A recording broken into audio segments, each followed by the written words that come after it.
Good morning, good afternoon, good evening, folks. Michael Zuber, one rental at a time. I have a special surprise guest for you. Somebody who's out there on the Instagram world trying to help people understand real estate investing, documenting the ins and outs. Let's welcome Patrick McGrath. How you doing, sir? I'm doing great. How's it going today? I'm doing well. Do me a favor, give your IG handle a plug. Tell us what it's all about, why you're doing it, and we'll just get into your story. Yeah, so my wife and I, Patrick and Danielle McGrath, it's rental property couple. So at rental property couple on Instagram.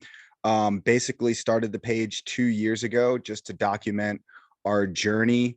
And over the last year, kind of every Friday, I just do like a Q&A. So I hop on stories, ask people to, give me questions. And over the weekend, I just answer them and post them and just try to do my best to help out with the knowledge that I've been able to get over the last 5 years of investing, and just try to help as many people as possible become financially free. That is awesome. Well, one of the things I always find interesting, right? This whole page is it's a couple, right? It's you and your wife. I was trying to look at the name. I got rental property couple. So let's talk about the couple aspect, because I'm sure you have heard not all couples agree, or at least agree in interest, right? Some people like real estate, some people don't. Some people think it's risky, some people don't. Some people want to go all in and burn the boats, and others don't. So let's talk about your relationship with your wife way back when this got started. Was everybody on the same page and you were lucky, or was there conversation or discussions? Let's talk about being on the same page. Yeah. So at first, no, I was crazy. It was a pipe dream. And it was kind of something that I had spent like 5 years basically listening to Bigger Pockets, reading every book I could, and going and looking at houses and trying to put all of the pieces in place to be able to buy my first rental, or our first rental. And my goal was to buy the first one by 30. And, so I had talked about it with my wife, and I was just like, look, this is something I want to do. This is going to pay off 5-10 years down the road. Let's just give it a shot, Okay. And she was like, you know what? We can try it with one. Let's try it with one. And basically we found a house that was 10 houses down from ours on the same street that was a foreclosure. And we knew what our house was worth. We knew the neighborhood. We could drive by it every day. We could you can walk by it every day. Yeah, we were walking up and down the street to go work on it. Yeah. So that's good. I decided, like, hey, if we're going to do it, like, here's an opportunity right down the street. Like, it doesn't get any easier than this to be able to, like, make sure I can look, I can touch, I can see.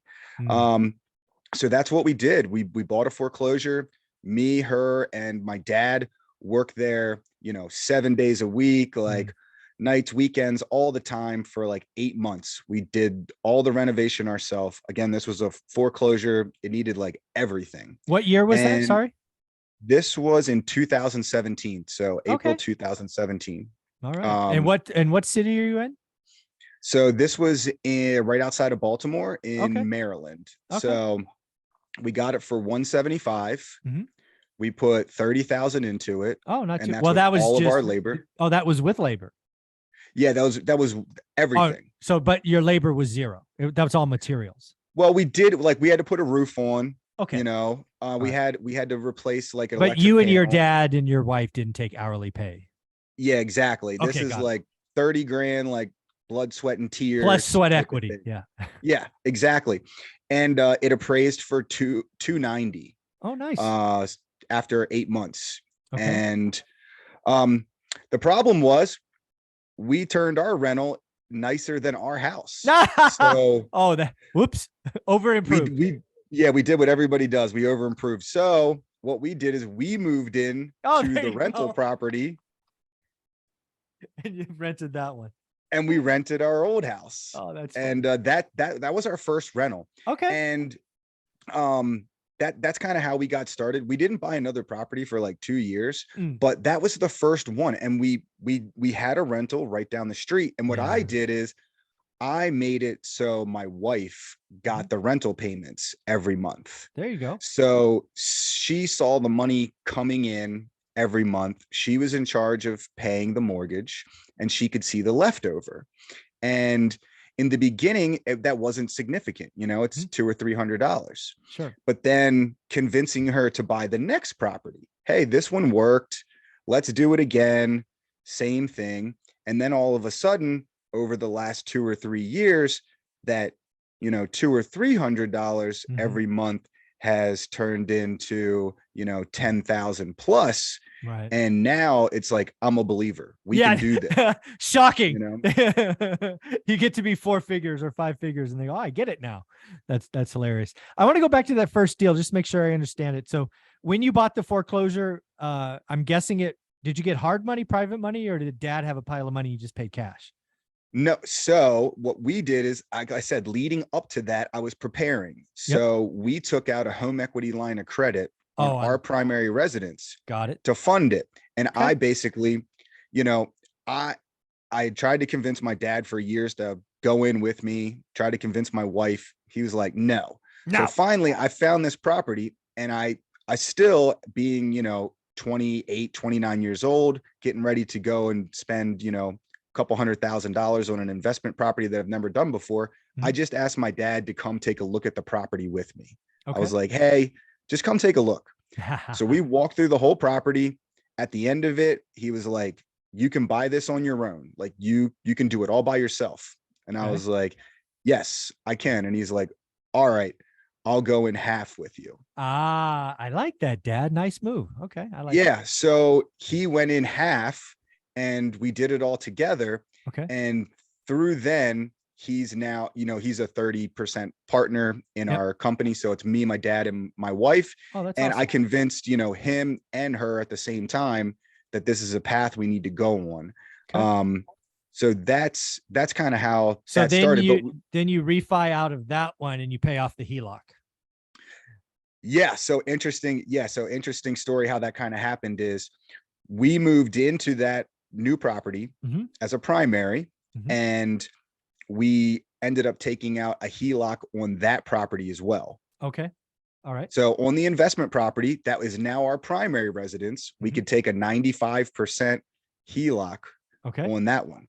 Yep. So that gave us about 90 grand. Okay. With that 90 grand, we went and bought a new primary, and we went and bought a triplex. Oh, okay. So we kept paying on these HELOCs for a little bit. And from 2017 till 2020, the market went crazy. Sure. So then what we did is we cash out refinanced both of those properties, paid off the HELOCs, and got about an extra 25,000. So that's kind of how we were able to pay those HELOCs off with cash out refinances. And then your rates, I'm guessing, well, I don't know what HELOCs would have been. Did your rate actually go down when you did the cash out refi? Or was the HELOC? It did. We got locked in at 3.25% for 30 years. Jeez. Wow. That's going to feel good for the next 30 years. Well, so interestingly enough, last year I came across a 10-unit apartment building. Okay. So at this time we had a triplex, a quadplex, and a single family as rentals. So we got like 8 units. 8 units. Yep. 8 units. Come across this 10-unit apartment building in my area, and was like, oh my gosh, I have to have it. Off market. Like I knew it was a steal, but how am I going to afford this? Like, I don't have the money to be able to do it. So what we did is we sold those first two single families. Okay. The ones that are 10 houses apart. The one that are 10 houses apart. I like it. So we sold each of them for 320,000 each. Okay. And we got 145,000. And we 1031 exchanged that into the 10-unit apartment building. I love that. So there's a couple of things I just want to pick on here in your story that my audience should really hear from my other experts. So first and foremost, what you're talking about throughout this entire journey is something I call recycling capital, right? You prepared for many years. You had some scratch. You put the scratch to work. And then it's been about how can you move that to more and more assets? You're not buying toys. You're not buying new whips. You're always moving it into other assets. Very, very cool. It's how my wife and I went from 8 to 80 units. Same way, same deal. 1031s, cash out refis, the whole deal. Same. Then the other thing you talked about is really the income snowball effect, which Dion from Dion Talk talks about and is a guest on my show. It's really talking about the early stages, right? When you buy your first rental, a cash flow is $200 or $300, probably not that interesting. But when you stick at it and you start stacking assets and that 200 gets multiplied by 10 and then 15 and then 20, it gets really interesting really fast. It probably took you, I don't know, for most people, it's 4 or 5 years where it went from to interesting. But if you keep at it, you keep focused, it does happen. Yeah, it took 2 years. So Wow. from the time we purchased that triplex, Okay. which, at that time we had the 2 single families and then we bought the triplex. All right. You're 5 units. Yep.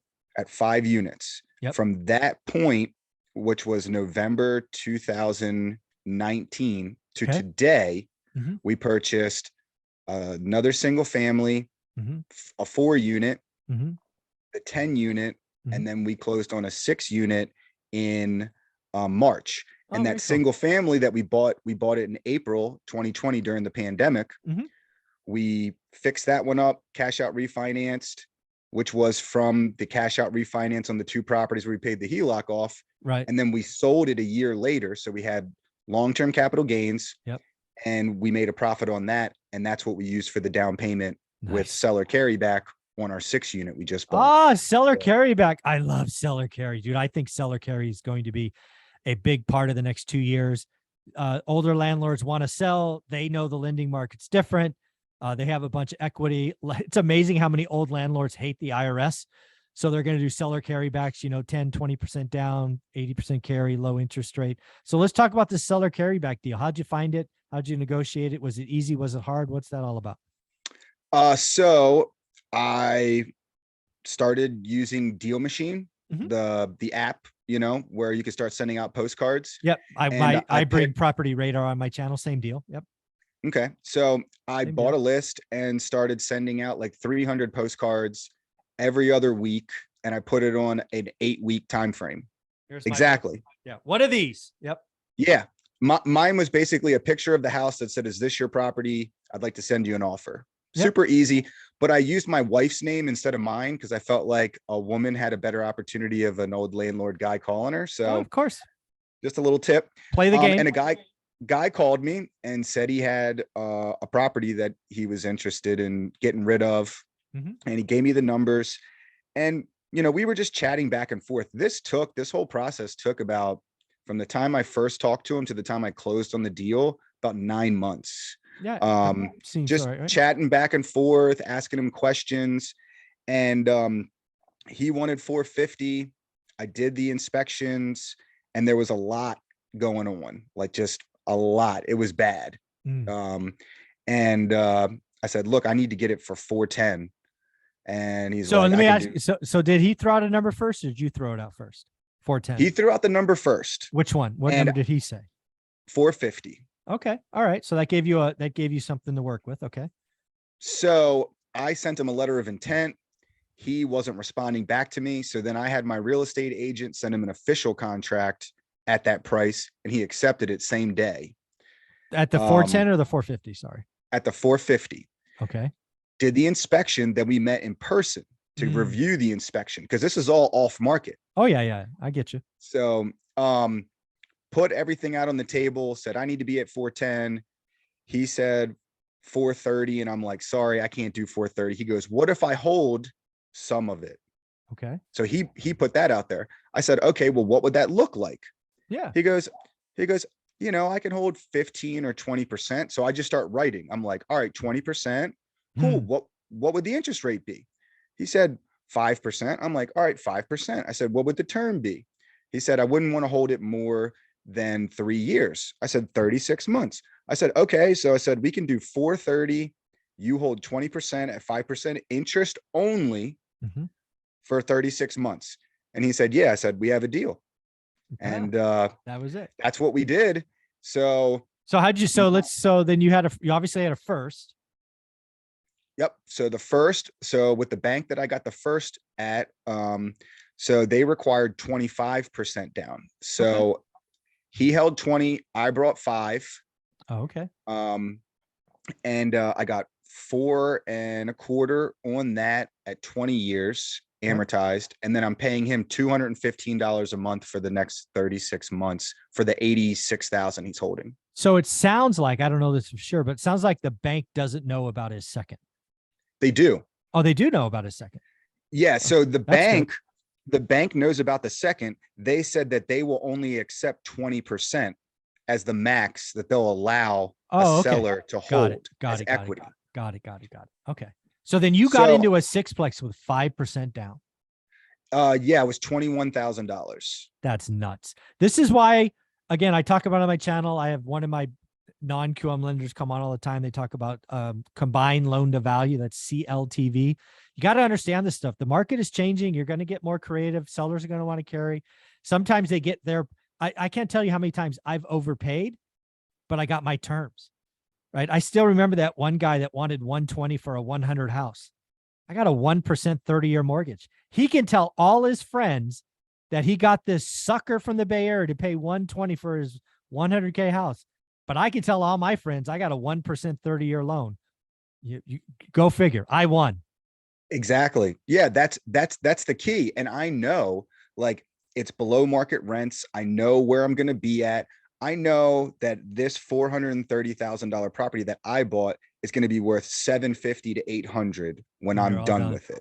That's so nice. I'm happy, I'm happy to pay that. He's happy to get rid of it. He had terrible tenants. I cashed for keys, all them out, and I'm just redoing all the units at once. So it's a win-win for everybody. But so let's I've talk got a about couple of those. Yeah, let's talk about that one. So again, you take over a 6-unit. It's a dump. You have to do cash for keys. Let's say you pay everybody $1,000 or $2,000 to leave. Now you've got an empty 6-unit building. That's not always fun. So how do you tackle that? 1 unit at a time? You just pay big contractors, you swallow it all at once. How do you tackle a vacant 6-unit building? So so this is a 4-unit and a duplex that are on the same lot. Oh, okay. So the duplex was fine. Okay. Those, well, that's so good. basically what I did is I increased 2 of the tenants' rents. One was paying $800, I increased it to $1,000. One was paying $650, I increased it to $850. So Okay. my note to the bank is $1,700 a month. Okay. I'm collecting $1,850 in rents. So it's at least covering itself. It's a net even, basically. On the first. So on the first. Okay. So, and then I'm paying like an extra $100 with his interest. Yep. So it's costing me $100 right now a month to sit empty. That's okay. Which is fine. Yeah. So, but yeah, so I have the 4, but I offered all 4 tenants cash for keys to be out in 60 days. 3 of them took it right away. One of them just spent like an extra 2 months in there. And I didn't want to start the renovations until everyone was out because there was roaches and bed bugs and all kinds of stuff. And you can't fix that with people with tenants. Exactly. So I wanted to do it the right way and just get everybody out. So now that everybody's out, I met with a contractor this morning, and they're going to start doing each unit one by one. It should take about 2 weeks, a unit, to get them all finished. So I'll have everything done in the next 6 weeks. Nice. And it'll be ready to roll. And then what's the rental market? Is it like most of the country where once you just put up a for rent sign, you get bombarded with tenants? So I do everything online. So I post everything on Zillow and Facebook Marketplace. I hate Facebook Marketplace, but the one reason that I do it is because I can send videos to people. So what I do is I shoot a video walkthrough like you would do if you were selling a house with a little bit of music, hey, this is the kitchen, this is the bedroom, and anytime someone asks me if it's still available, I send them a video. So they instantly know what the property looks like. So they're not bugging me to come see it just from the pictures. They know 100% what it looks like. And yeah, I get bombarded. Like it's insane right now. That's awesome. Well, this is why people need to follow you and your wife on Instagram. You're posting this kind of real up-to-date stuff, real nitty-gritty stuff, pictures, walkthroughs. This is why your Instagram page will take off. What is the Instagram page one more time? Rental Property Couple is the Instagram page. Give us a follow if you have any questions. I just had a girl reach out to me today in my DMs, and she had a question. I send her my phone number. I talk to her for 20 minutes. Like, I That's do that awesome. with everybody. I'm here to help. You know, that's my passion in life. Like, real estate's all I do. I Mhm. quit my job. Nice. So this is everything that I do. And if I can help other people realize, you know, how amazing it is to become financially free and do your passion for yourself, that's really what I want to do. That's awesome, man. Well, thank you. Keep it up. You're doing good work. Again, thank you for your time. Thank you for reaching out. This was a lot of fun. Awesome. See you guys.